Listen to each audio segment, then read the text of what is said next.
Well, when it wants to have a little bit of chocolate mousse with strawberry on top, we can go along with the... Unless you're allergic to strawberries or chocolate. Well, I'm not, so my body can say, hey, see that over there? You're like, yeah, I see that. It's like, we really like that. I'm like, all right, let's go. Let's go. Yeah, but you make the decision, and that's exactly That's the the right conversation dynamic, we're having. right? That's the right dynamic. The body will say, "Hey, look at that. Let's do that," or "No, let's not do that." And the soul says, "Okay, let me look. Oh yeah, let's do that." Right? That's the dynamic we want. Yes. No, I'm going to break your toe unless you eat that chocolate. You have to eat that chocolate, or I'll break your fucking toe. And if you try to walk away, stabs your toe on the edge of the table. Welcome to the Driving to the Rez podcast. This is Inelia. And this is Larry. Just a quick note. If you're hearing this, you're on our free feed, which means you'll only get the first part of this conversation. To access the rest, go drivingtotherez.com and subscribe to the Wisdom Keeper Hour. Join us and our expert panelists for detailed insights and the after party where you're invited to join in the conversation. Head over to drivingtotherez.com and become a subscriber. Your subscription keeps this podcast ad-free and helps us keep the lights on and maybe even get a decent cup of coffee. More importantly, it connects you with a community of passionate wisdom keepers like yourself.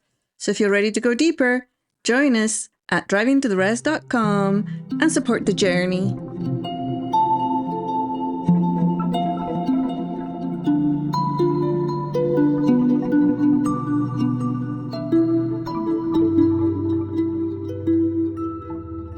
When your body thinks it's the boss. Yes.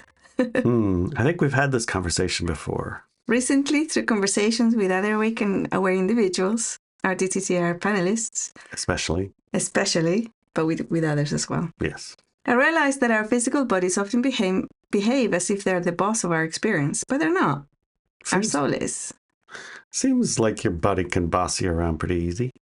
Not easily. You mean me personally, or to people in general? People in general. Yeah, people in general. Yes, I've seen it. Yeah. The body makes demands, negotiations, complains, threatens, and tries to control outcomes. Often this happens in a completely unconscious way. Sometimes it happens so subtly that the soul mistakes it for intuition, guidance, or inner knowing. That's the tricky part, isn't it? Yes. My intuition says XYZ, but is it really? Yes. Well, it can be.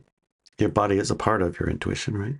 Yeah. But it can take over the process. Is that yes, exactly. It becomes an issue when it's expressed in a slightly different way. It's possible as you wake up and you become more in tune and attuned that you get the messages, and then you're just tuned in just enough to get the message, but not enough to realize who's talking. Right. Let me see. Oh, no, you do know who's talking. Often intuition is like a gut feeling and stuff like that, right? It's always physical. But it might be based on something that is very limiting or negative. So it's guiding you in a way that's fearful or just through desire. How many people listening here have married a guy or a girl just out of desire because, they wanted to have sex, and so they got together and maybe got pregnant or not, But just because, they wanted to have somebody that they could go back to at night. Or it could be a desire for company, So it's not necessarily a high frequency decision. Could be for where you live. Yeah, it could be. Like, that's most comfortable in this environment. Exactly. That's where I should go. Or stay. Yeah, if in a marriage, often people don't get divorced or separate because they're very comfortable with their house. Yeah, I can see how this can happen. Yeah, but other times, especially when the soul has a conscious communication with the body, something I have been teaching for more than a decade now, we can clearly hear it trying to make the soul comply. Things like, we had an agreement. This is how it's always been done. Or, you're abusing me. These are not necessarily communications. Often they're attempts to regain authority, and often they're fear-based statements. See?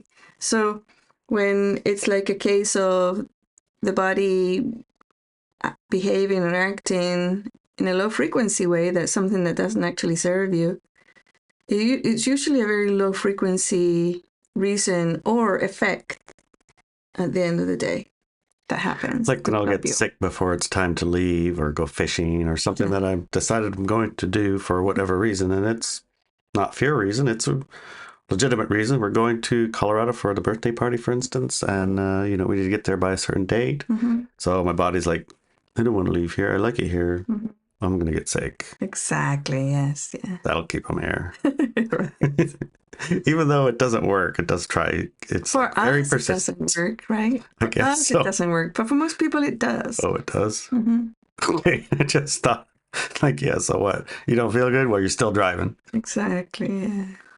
How is that the body acts like a bully when we're trying to empower ourselves and drop negative limitations, programs, and behaviors?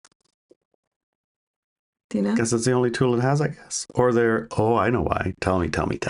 You read it. I read this.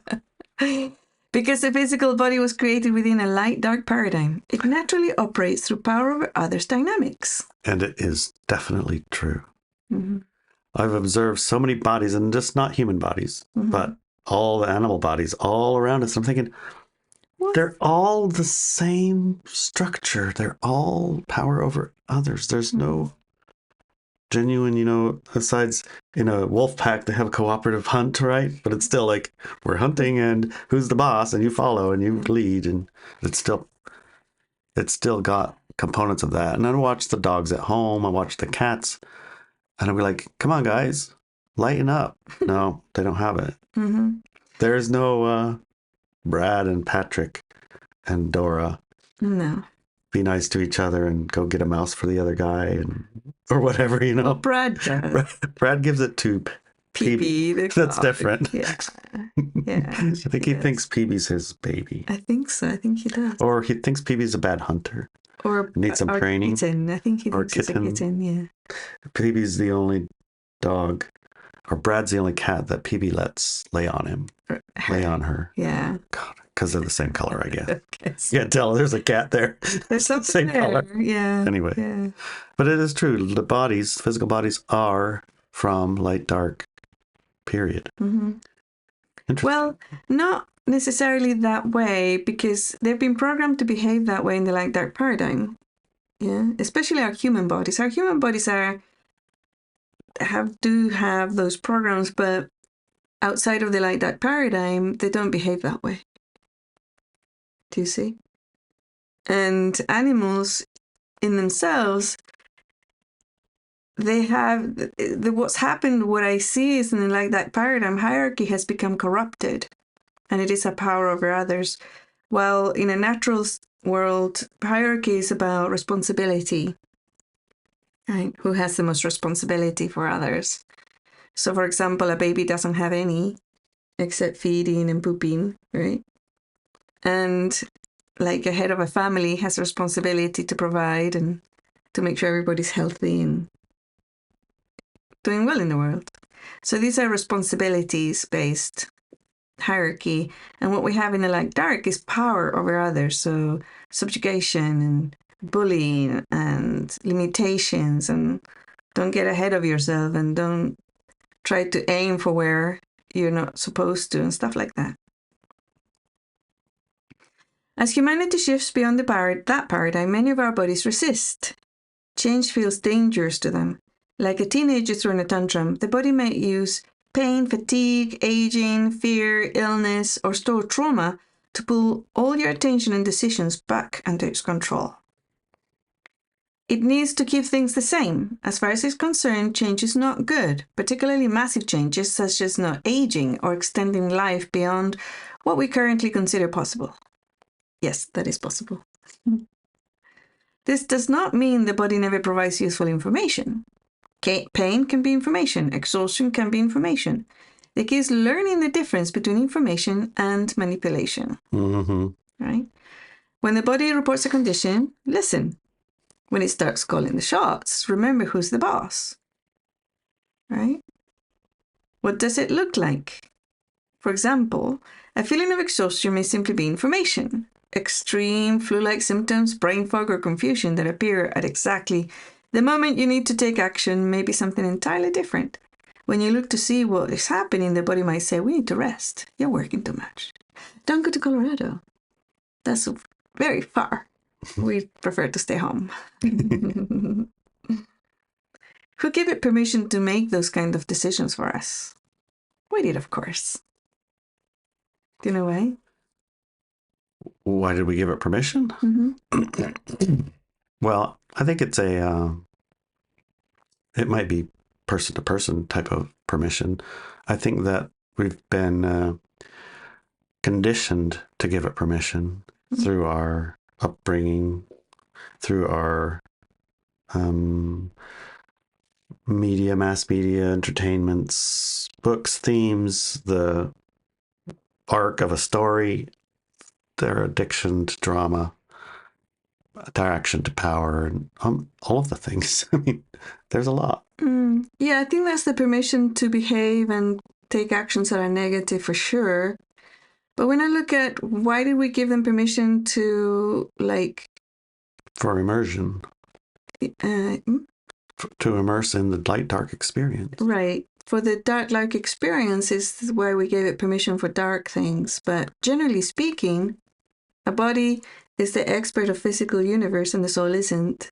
And therefore... That's what I mean by the immersion. Yeah, in the light... In the physical. Yeah, in the physical, it's a good thing to give our ear to the body, right? It's like listen to the body, but not necessarily give it authority. Because the soul is the one that has the broad perspective, basically. It goes beyond just, even in a light paradigm where there's no power over others and it's not like about bullying you, they're still just look at the information. What is this information telling me? Right? So often when there's pain, it's like we're away from that fire. Or if there's a trauma, it's because, hey, don't forget what happened before, so let's make sure it doesn't happen again. And we can have that information without the trauma. So in the light dark, one of the things that happens is that we forget. We forget all sorts of stuff. Yeah. So, yet although it might feel like a good reason and that we should have rested more so as not to get sick, the truth is that the body should not have taken us to that extreme. That's getting us sick, right? Mm-hmm. We as souls have complete control over our bodies if we only knew how. Through history, advanced practitioners have demonstrated extraordinary influence over their physical bodies. They remind us that consciousness directs matter and not the other way around. The body is not the boss of our experience day to day, or even lifetime after lifetime. We are, the soul is. So do you know what I'm talking about here? It's like yogis, right? They can like hold their breath for 10 hours or something, or slow. Well, I think more along the lines of ice baths and the polar bear plunges. You know, the bodies don't exactly like desire to get frozen in the frozen cold water bath. Right. Mostly, you know. I mean, there's a few probably that are okay, let's do that. But for the most part, it's a challenge to get in it, and the body makes a lot of messages, don't do that. Right. And it, you know, constricts you. It does all these things. Mm-hmm.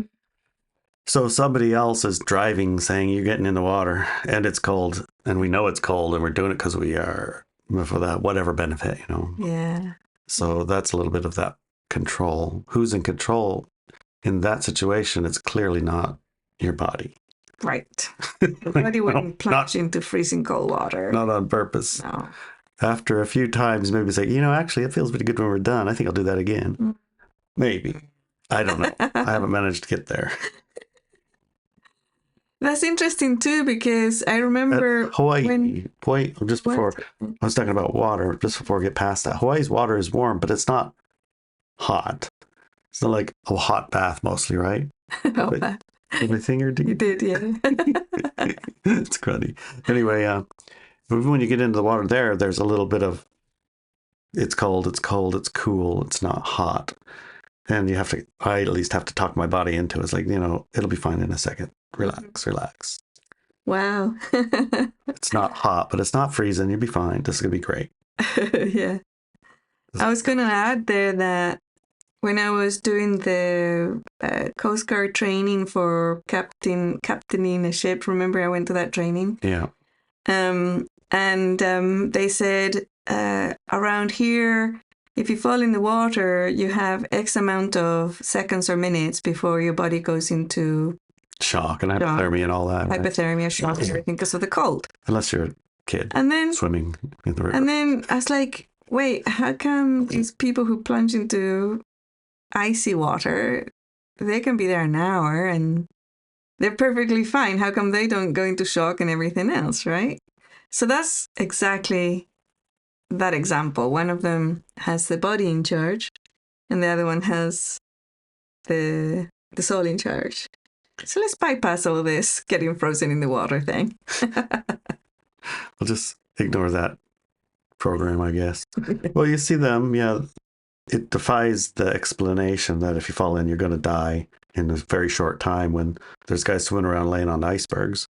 Not to mention, you go to the ocean and the kids are playing in the ocean. They come out with their lips are blue after an hour. They're not, yeah, they're not dead and in shock. Right. The Pacific is cold, man. I mean, at least here. And where I lived in Chile when I was very small, the Pacific current used to come up straight from the Antarctic. And it was freezing cold, like very, very cold. So, yes. And my mom would check us every time we came out of the water for how blue our lips were. Mm-hmm. And when it got to deep blue, then we couldn't go back until they were back to red. Yeah. Bodies can, like when I would go skiing in Alaska when I was younger, I remember up there, it's cold, but it's also wet. It's a wet cold. Mm. And your hands and your feet and all of your legs and stuff, because your core would suck all the, your body would try to bring all its heat into the center because you're kind of cold. And your hands would start to ache a little bit. Then as you're climbing the chairlift and you're going up, stopped, that's when you notice everything's cold. Oh. Then you have to go internally say, turn on the fire, man, turn it on. And then your hands could get hot and your gloves could start steaming, Wow, that's pretty cool. But that's the soul. That's the soul, Mm-hmm. Yeah. Saying, hey, body, let's do this. You ain't got to be cold. Turn on the heat, man. Yes, that's very good. Right. The body's not the boss of our experience day to day, or even lifetime after lifetime. We are. The soul is. When a nasty physical symptom, fear, or limitation becomes the center of your attention, it gains power. When you stop feeding it authority and reclaim your sovereignty, the dynamic changes. Like you said, warm up your hands, Yeah, it's like, I think of, you see some animals, wild animals that have lost a leg or something. Mm-hmm. You think about our current animals, how much coddling they need to get past that. And these animals had nothing. Plus they had to feed themselves. Yeah. And they're just fine running through the woods. Just body, get on with it. We're going, we're eating, we're leaving, we're running, we're hiding, we're sleeping. Yes. Right. Yeah. It's we're going over here. You're just going to have to figure it out. Mm-hmm. Yeah, I remember, again, when I visited South American countries or even Mexico in Central America or Chile, deep South America. In the cities, sometimes you see these, the dogs, what's it called? The street dogs. Mm-hmm. And some of them would have 3 legs, and they'd be perfectly fine. They'd be running around and hunting and doing all the things. Or, begging for food or whatever. Yeah. Bodies are really resilient. You can look around, you can see a million examples of it, but for some reason, some of us tend to coddle them to the point where they're the boss. And that's kind of what this is about. That's about, yeah.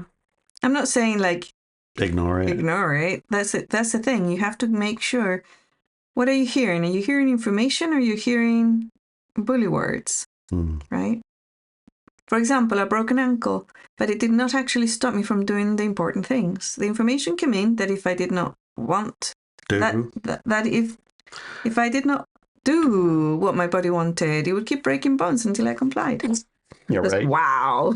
Hard. Right? Oh, man. Well, I can work around that. It's not the first time my body has tried to force me to do things through extreme measures, including threatening to die and leave me behind so it could follow its own path. And it has not won. The body is not malicious. It is operating exactly as it was designed to operate. The problem is not that it bullies, the problem is that we believe it has the authority to do so.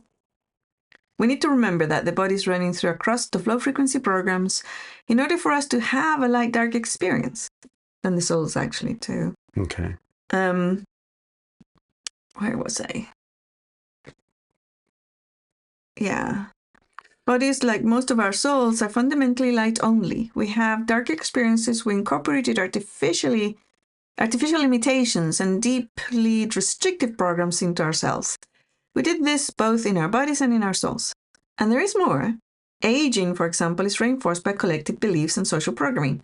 The body is so entrenched in this pattern that it has forgotten that alternative exists.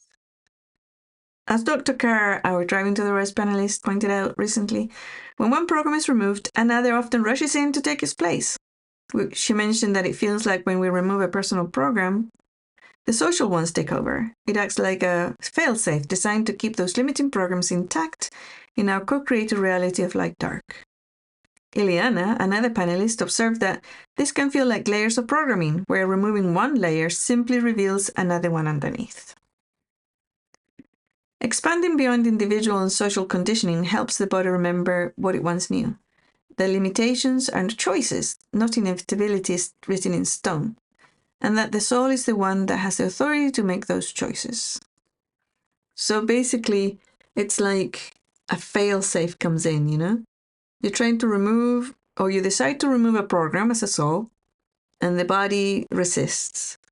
And sometimes I say, no, I want it too, but the evidence is opposite, right? It's like, oh, you wanted to, but how come this is still happening? Yeah. And it's like, for us human beings, there is a point where we can, at a conscious level, override all programs of the physical body. And that's why historically we know about the yogis, you know, doing all these amazing things, or that guy who sitting in the snow and the snow melts around and freezing cold and doesn't affect them. Yeah. Or the hot, or the no food, or the no drinking, or the no air, or the no, all kind of the asceticisms. Yeah. I mean, we couldn't try to exist on, if you sit in the streets of India and hold out your hand, that's your food. We'd waste away to nothing in no time. Well, I've seen more than just that individual people, those individuals doing this type of thing. I remember when I was living in England, this guy came in on a show, and I can't remember, the show was all about people doing really amazing things.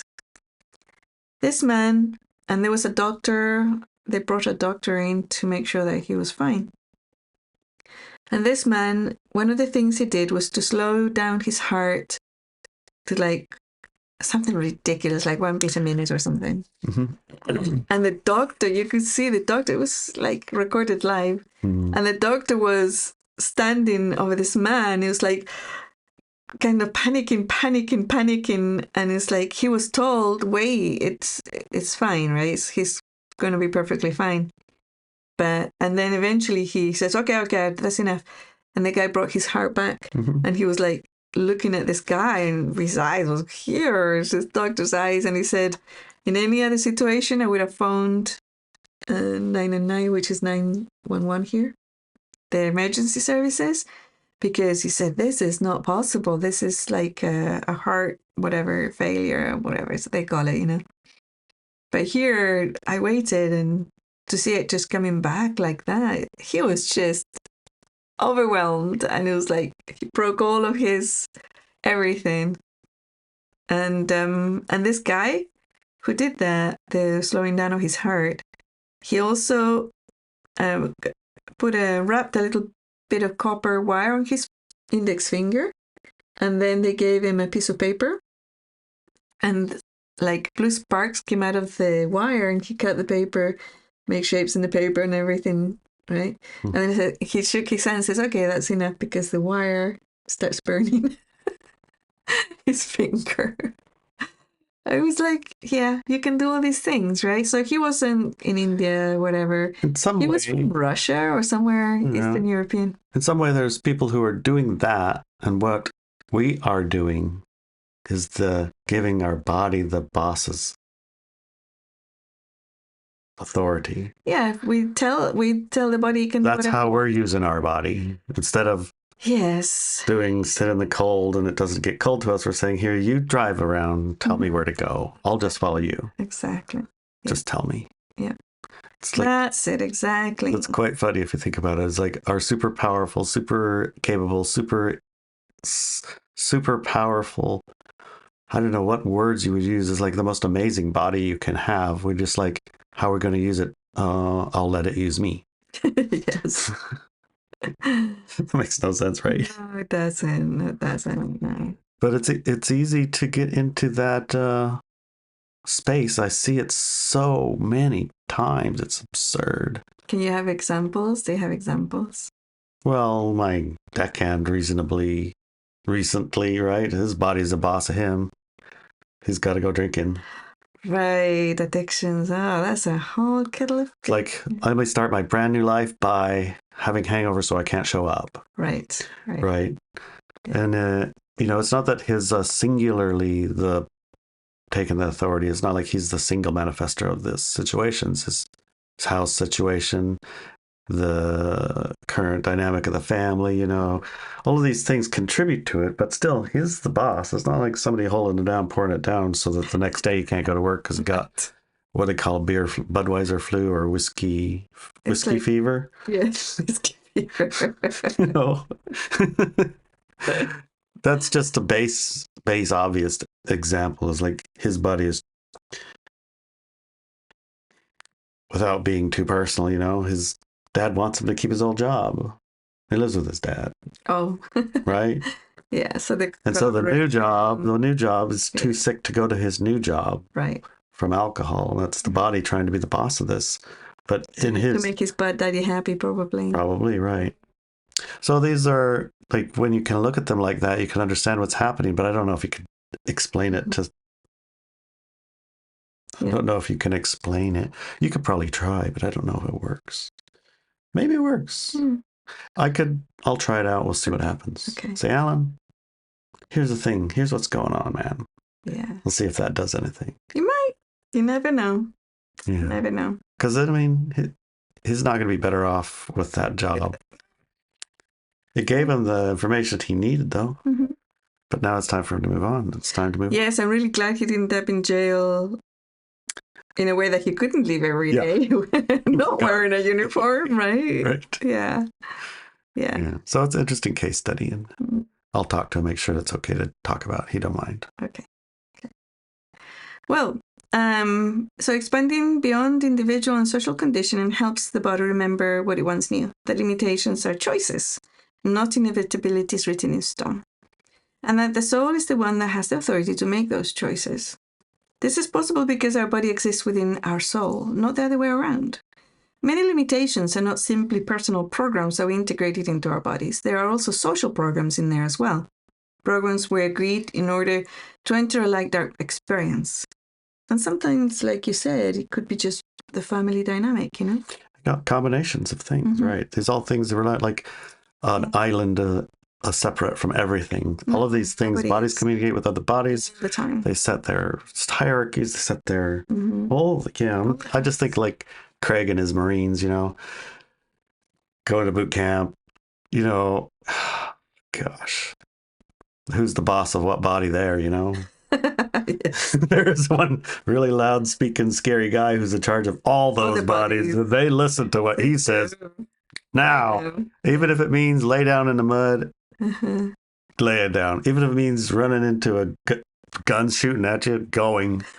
You know what I mean? Yes, indeed. Yeah. And that's a reasonably extreme example of it. But I mean, who's the boss of your body? Is it going to be your soul? Is it going to be your body's the boss of you? Is it going to be some authority who's scary is going to be the boss of your body? Or somebody you love. Right? Or somebody you love. You want to keep happy.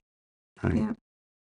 Also, as Larry pointed out in our conversation, the body's greatest trick is convincing us that it is the one making the decisions. Its favorite tools are pleasure, discomfort, fear, and distraction. Yet none of these make it the authority over our experience or reality. They're just ways to convince us or bully us into compliance. Well, when it wants to have a little bit of chocolate mousse with strawberry on top, we can go along with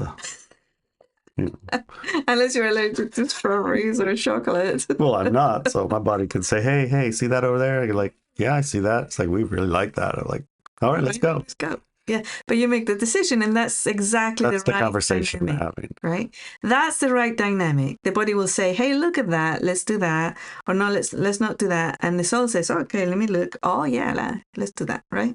That's the dynamic we want. Yes. No, I'm gonna break your toe unless you eat that chocolate. You have to eat that chocolate, or I'll break your fucking toe.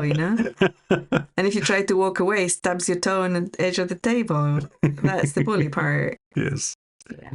I hear you. Listen to your body, care for it, support it, but do not confuse its voice with authority. Do not assume it knows what is best for you simply because it insists that it does. The body is your companion in this experience, not your master. The authority and decision making have always belonged to you, the soul. Dun, dun, dun. I will be very curious to hear what our panelists have to say about this Yeah. bombshell Yeah. of an article. Yeah. So the panelists are in our Wisdom Keeper Hour, which you can grab at drivingtotherez.com on the Wisdom Keeper Hour subscriptions. Yay. Yes. All right. See you there. See you there. Join us for the rest of this conversation at drivingtotherez.com. And when you go to drivingtotherez.com and you join in the rest of the show, rest of the second hour, you also get to join in the after party. 9:00 on Fridays, we all get together, including you. Do I read this article from Italia?